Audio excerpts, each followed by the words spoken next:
Hi everybody, how are you?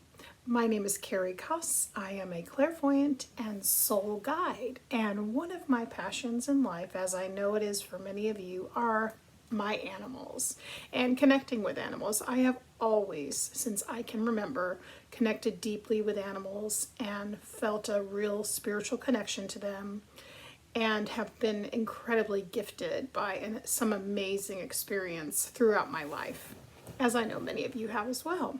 So today I thought I would make a little video about connecting with your animals spiritually. This especially comes true now as many of us are at home and we're at home with our animals, and sometimes these animals are in sync with us and sometimes not so much. So why not think about ways to communicate with them on a different level? So the first thing to keep in mind is that your animal has a soul just like you do. They come into the life that they're in with you with intention. You are the ones that they want to connect with and have you as their companion. And so you've got to keep in mind the bigger picture of who they are as a soul and as a being. That's the first thing. The second thing is, if you feel out of sync with your particular animal or you're wondering why they're exhibiting some type of behavior you're not familiar with, remember, you can actually come into quiet communion with the higher self of your animal. Often people are unsure about this because they think, well, I only see what I see in front of me, which is this three-dimensional being, this animal, and how can I possibly sink into that? They don't speak the same language as me. They don't necessarily think like maybe a human does. However, they do have a soul, as I mentioned, and you can connect soul to soul with them. And this is very simple, and often people really complicate it. And you don't need to be an animal communicator to be able to connect with your own friend, your own furry friend. The first thing you want to do is, if you're wanting to connect with your animal on a soul, spirit level, you want to make sure that you feel centered and grounded yourself. And the way I like to explain to people to do this, if you're not accustomed to it, is just imagine that from your sit bones, the base of your spine, where your first chakra is located, the center of your stability of a spirit and a body is there. And you just want to imagine that there's a wonderful grounding cord going from the base of your spine all the way down to the center of the planet, and it attaches on.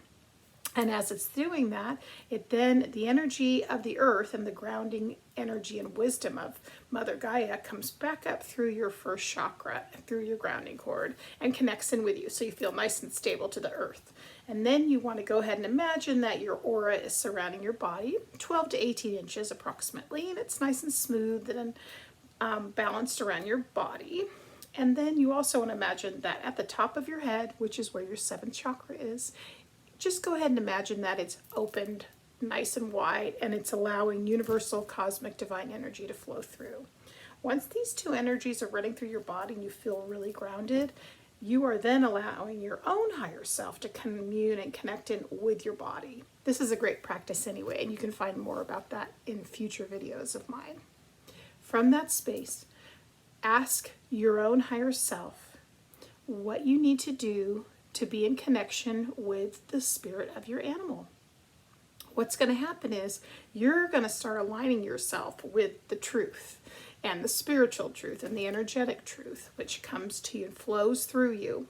Your third eye, your intuition, your gut feeling, your senses, clairaudience, clairsentience, all of those abilities start waking up when you become aware of it and ask for its help. And next, I just want you to then just imagine that you are, in fact, hopefully in the same room as your animal, but if you're not, just ask for your higher self to connect with their higher self.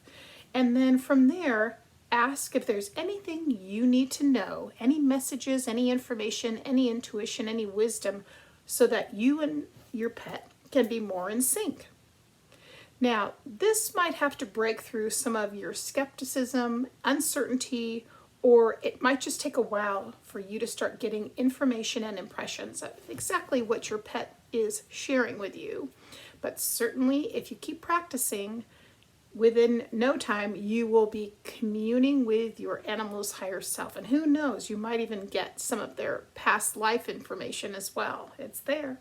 So remember, keep yourself open, keep yourself grounded, keep yourself communing with your own higher self, and it's easier for you then to commune with others, especially your animals. All right, happy trying. Take care.